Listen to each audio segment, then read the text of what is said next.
I love you Avantika. मैं तुमसे बहुत प्यार करता हूँ। अब मैं तुम्हारे बिना एक पल भी नहीं रह सकता। मैं चाहता हूँ कि अब हम दोनों अपने घर वालों से बात करके शादी कर लें और अपने नए जीवन की शुरुआत करें। बोलो अवंतिका, तुम चुप क्यों हो? क्या मैं तुम्हें पसंद नहीं? नहीं भोलू भैंस, ऐसी बात नहीं है। मैं भी तुम्हें बहुत पसंद करती हूँ, लेकिन तुम तो जानते हो मैं एक जल परी हूँ और तुम एक भैंस हो। हमारे घर वाले हमारी शादी कभी नहीं करवाएंगे। तुम प्लीज मुझे भूल जाओ और किसी अच्छी भैंस को ढूंढकर उससे शादी कर लो। हमारा कोई भविष्य नहीं। दोस्तों, आप लोग सोच रहे होंगे कि एक जलपरी और एक भैंस आपस में प्रेम में कैसे पड़ गए। यह जानने के लिए हमें कुछ महीने पीछे जाना होगा। अवंतिका नाम की एक सुंदर जलपरी समंदर में रहती थी। यूं तो उसे अपना समंदर बहुत ही प्यारा था, लेकिन वह अक्सर समंदर के किनारे एक जंगल में घूमने जाया करती थी। वह अपना रूप बदलकर इंसान के वेश में पूरे जंगल में घूमा करती थी। ये जंगल तो बहुत ही खूबसूरत है। ये तो मेरे समंदर की दुनिया से काफी अलग है। मुझे जंगल में थोड़ी और अंदर जाना चाहिए। जरा मैं भी देखूं, शायद मुझे यहाँ कोई नया दोस्त मिल जाए। इतना सोचकर अवंतिका जंगल के और अंदर चली जाती है। वह जंगल बहुत सारे जंगली जानवरों से भरा हुआ था। अवंतिका को उनसे मिलकर बहुत ही अच्छा लगता है। जब अवंतिका जंगल घूमकर अपने घर लौट रही होती है, तभी उसके सामने एक बाघ आ जाता है। अवंतिका उस बाघ को देखकर घबरा जाती है और अपनी जान बचाने के लिए दौड़ने लगती है।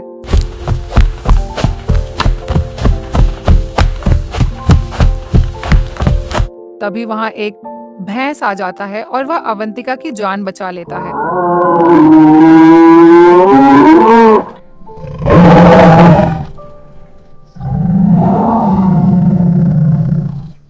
आपको कुछ हुआ तो नहीं ना? आप ठीक हो ना? मैं बिल्कुल ठीक हूँ। आपका बहुत बहुत शुक्रिया मेरी जान बचाने के लिए। अगर आप सही समय पर ना आते तो वह बाघ तो मुझे मार ही डालता। चलो, अच्छा है कि उस बाघ ने आपको कोई नुकसान नहीं पहुंचाया। चलिए, मैं आपको आपके गांव, आपके घर छोड़ आता हूँ। ये जंगल जंगली जानवरों से भरा हुआ है। यहाँ आपकी जान को खतरा है। वैसे आप किस गांव में रहती हैं? दरअसल मैं किसी गांव में नहीं रहती। अच्छा, तो फिर जरूर आप शहर से यहाँ इस जंगल में घूमने आई होंगी, है ना?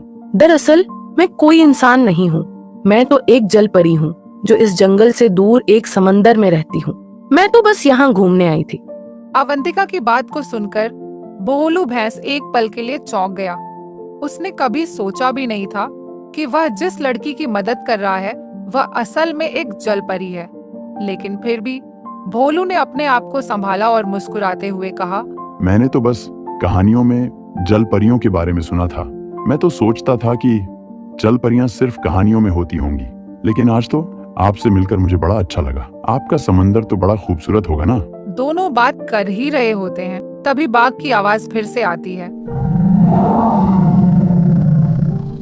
मुझे लगता है वो बाघ हमारे आसपास ही है। अब हमें यहाँ से चलना चाहिए, वरना वो हम पर फिर से हमला कर सकता है। चलिए, मैं आपको समंदर किनारे तक छोड़ देता हूँ। भोलू भैंस अवंतिका को समंदर किनारे तक छोड़ने चला जाता है।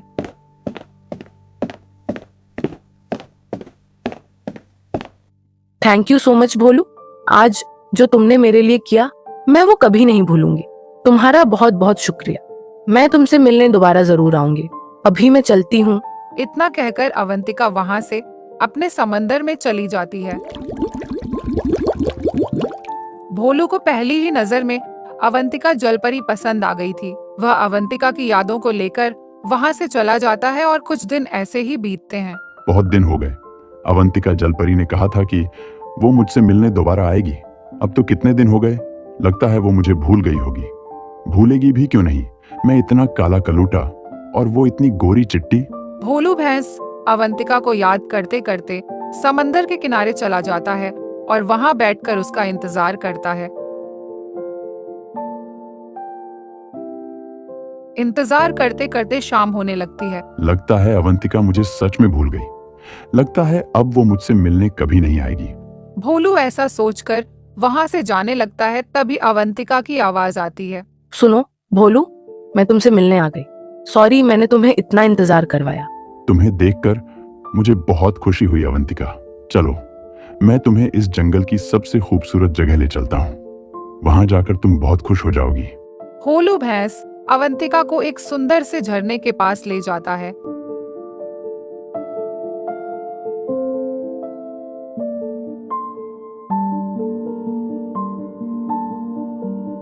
जहां अवंतिका जाकर बहुत खुश हो जाती है। सच में भोलू, ये जगह तो बहुत ही सुंदर है। मैंने इतना सुंदर झरना आज से पहले कभी नहीं देखा। तुम्हारा बहुत बहुत शुक्रिया मुझे ये जगह दिखाने के लिए। दोनों को एक साथ समय बिताकर बड़ा अच्छा लगता है। दोनों धीरे धीरे एक दूसरे के करीब आने लगते हैं और दोनों के बीच कब प्यार हो जाता है दोनों को पता ही नहीं चलता। और ऐसे ही दिन बीतते जाते हैं। एक दिन भोलू भैंस अवंतिका से अपने दिल की बात कहता है। अवंतिका, मुझे पता है, मैं जब भी तुम्हारे साथ होता हूं ना, तो मुझे ऐसा लगता है कि मुझे दुनिया की सारी खुशियां मिल गई हों। अवंतिका, तुम बुरा मत मानना, लेकिन धीरे धीरे मुझे कब तुमसे प्यार हो गया ना, मुझे पता भी नहीं चला। अवंतिका, मैं तुमसे बहुत प्यार करता हूँ। मैं भी तुमसे प्यार करने लगी हूँ भोलू। लेकिन भोलू, क्या ये सही है? मैं तो एक जलपरी हूँ और तुम एक भैंस हो। हमारा तो कोई भी मेल नहीं है। मुझे लगता है हमें इस बात को यहीं खत्म कर देना चाहिए। अगर मेरे मम्मी पापा को इस बारे में पता चला ना, तो वो मेरा समंदर से बाहर निकलना बंद कर देंगे।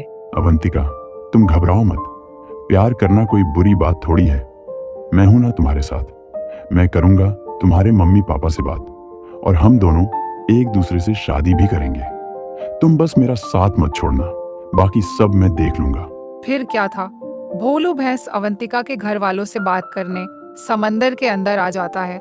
अवंतिका बेटी, ये तुम भैंस कहाँ से ले आई?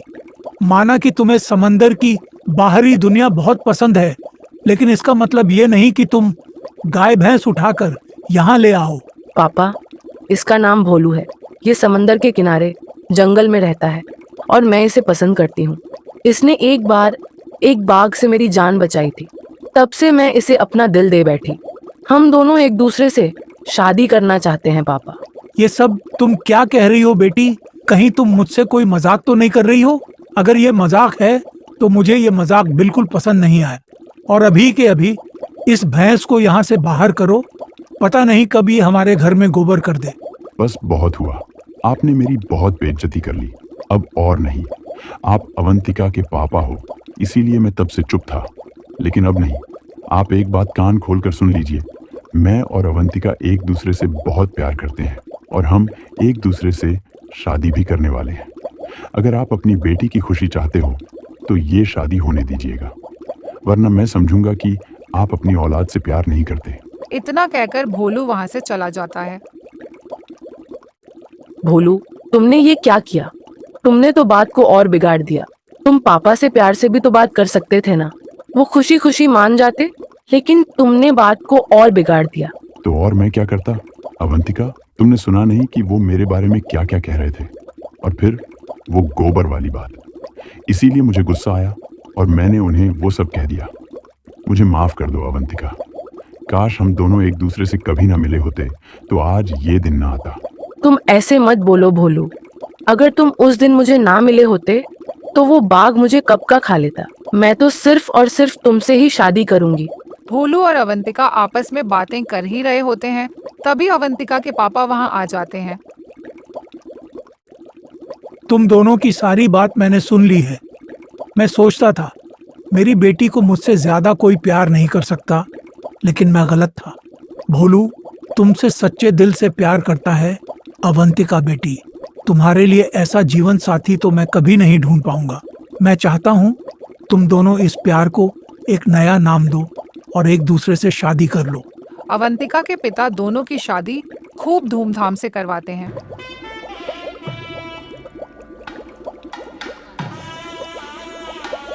और अवंतिका अपने भैंसपति में बैठकर विदा हो जाती है और दोनों खुशी खुशी रहने लगते हैं। तो कैसी लगी दोस्तों आपको अवंतिका के भैंसपति की कहानी? हमें कमेंट्स में बताइए। और अगर आप हमारे चैनल पर नए हो तो हमारे चैनल को सब्सक्राइब करें और बेल नोटिफिकेशन दबाना ना भूलें। केशव और सोनाली की शादी को 10 महीने हो गए थे। केशव पढ़ा लिखा, चालाक और गुस्सैल स्वभाव का था। वहीं दूसरी ओर रिद्धि गांव की भोली भाली जलपरी थी, जो अपने पति केशव से बेहद प्यार करती थी। लेकिन केशव अपनी पत्नी का बिल्कुल भी ख्याल नहीं रखता था। ये लीजिए, मैंने आपके लिए गर्मा गर्म चाय बनाई है। आप इसे पीकर जल्दी से नहा लीजिए, फिर आपको ऑफिस भी तो जाना है। अच्छा, तो अब तुम मुझे सिखाओगी कि मुझे कब क्या करना है, और तुम मेरे लिए चाय लेकर आई हो।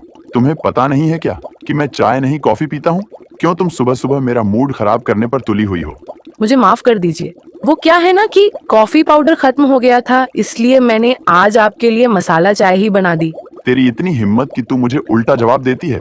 केशव अपनी पत्नी को जोरदार थप्पड़ लगा देता है। चल जा, अब मेरे लिए नाश्ता तैयार कर। मेरे नहाने और तैयार होने तक नाश्ता मुझे टेबल पर चाहिए, वरना तेरा ऐसा हाल करूंगा कि तू सपने में भी नहीं सोच सकती। इतना कहकर केशव नहाने चला जाता है। रिद्ध नाश्ते की तैयारी करने लगती है। वह केशव की इतनी मार और डांट सुनने के बाद भी उसके लिए प्यार से आलू के पराठे बनाती है और गर्मा गर्म टेबल पर परोसती है। पागल औरत, तू एक नंबर की गंवार है क्या? नाश्ते में इतना भारी भरकम खाना कौन बनाता है? तूने क्या मुझे अपनी तरह गांव का कोई गंवार समझ लिया है? क्या तुझे नहीं पता कि मैं सुबह सुबह नाश्ते में ब्रेड बटर या ऑमलेट सैंडविच खाता हूँ? मुझे माफ कर दीजिए, घर में ब्रेड और बटर दोनों ही खत्म हो गए थे, इसलिए मैंने आज आपके लिए आलू के पराठे बना दिए। बस आज आप ये नाश्ता कर लीजिए, कल से मैं आपको शिकायत का कोई मौका नहीं दूंगी। ब्रेड बटर खत्म हो गया था तो मार्केट से जाकर तुझे लाने में क्या हो रहा था? वैसे भी तुम दिन भर करती ही क्या हो? मेरे ऑफिस जाने के बाद तो दिन भर घर पर आराम ही फरमाती हो। क्या तुम मुझे 3 वक्त का खाना भी ढंग का नहीं दे सकती? तो बेकार है ऐसी पत्नी। पता नहीं कैसी मनहूस घड़ी में मेरे माता पिता ने तुझ जैसी गंवार पत्नी मेरे गले में बांध दी। केशव खूब भला बुरा कहकर बिना नाश्ता किए अपने ऑफिस निकल जाता है और रिद्धि भूखे प्यासे ही रह जाती है। इस तरह से दिन ढल जाता है और शाम को रिद्धि भूखे प्यासे ही अपने पति के घर लौटने का इंतजार कर रही होती है। बहुत रात हो गई, अभी तक केशव जी ऑफिस से नहीं आए। मेरा मन तो बहुत घबरा रहा है। ऐसा करती हूँ, उन्हें कॉल कर लेती हूँ। रिद्धि अपने पति को कॉल करती है। केशव जी, आप अभी तक घर नहीं आए। मैं कब से आपका इंतजार कर रही हूँ। डिनर का समय भी हो चुका है, आप जल्दी से घर आ जाइए। हम दोनों साथ मिलकर खाना खाएंगे। मैं भी सुबह से भूखी हूँ। मुझे कॉल करके बार बार परेशान मत किया करो। मैं ऑफिस की एक जरूरी मीटिंग में बिजी हूँ। आज मुझे घर आने में देर हो जाएगी। इतना कहकर केशव कॉल काट देता है।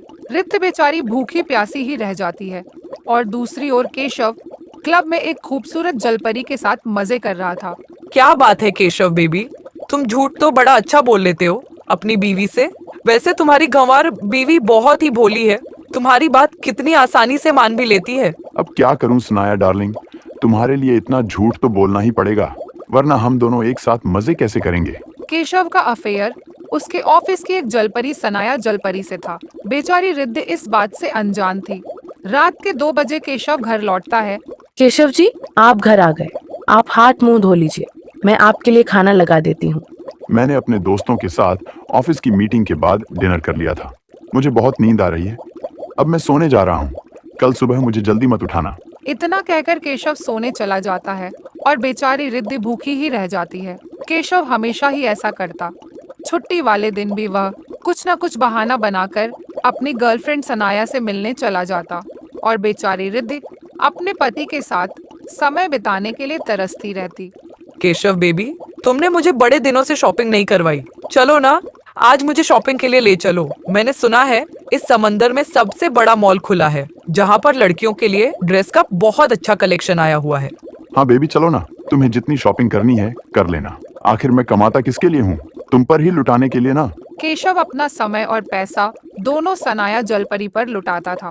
एक रोज सनाया जलपरी और केशव क्लब में पार्टी कर रहे होते हैं।